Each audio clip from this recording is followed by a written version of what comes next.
Welcome back to the Radisson Blue Edwardian Bloomsbury Street Hotel. I'm Sam Leith and I'm proud to be presenting the next in our series of Hidden Prologues salons.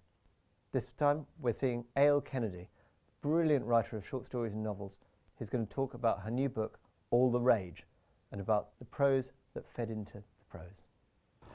Well, Alison, it's a great pleasure to have you here today, and you've written a collection of love stories, very adult love stories, and yet what you've chosen is some children's fiction. Can you talk a bit why that is?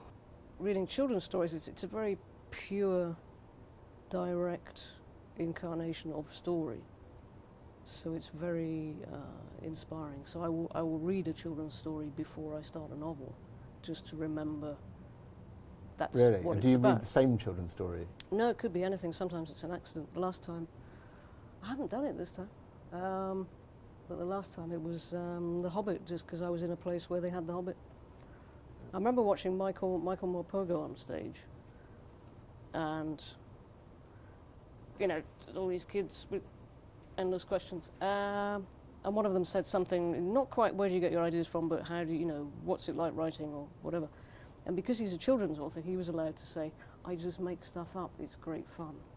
We're not allowed to say that. Doesn't mean it's not true, but we have to be all kind of, ooh, I read Shakespeare and I count syllables, and I just, what? Why would you? I'm interested when you say you're finding out about your own prose style. Is it a permanent experience of surprise? I mean, Well, I hope so, yeah. You don't, I mean, again, it's not like, adjectives, but I mean, the sentence structure slowly changes. Anyway, your personal voice changes. The voices of the characters act upon that. If it's a novel, they act more than they would act during a short story. So there's an interaction happening there which you're unfamiliar with, and then there's an interaction with whatever the plot line is, and whatever the vocabulary is, which is an interaction between you and the psychology of the different characters. So there are 5 or 6 elements in play all the time, and that will always work on what is your baseline voice to make your baseline voice different at the end of the novel, because the novel will make you into who it's necessary for you to be in order to say that novel.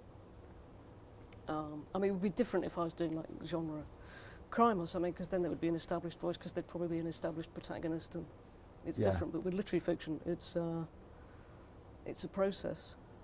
But the best you can do is to allow it to be an educational process. Well, thank you very much for that. I'm very much looking forward to the salon that has become. Thank you for asking me.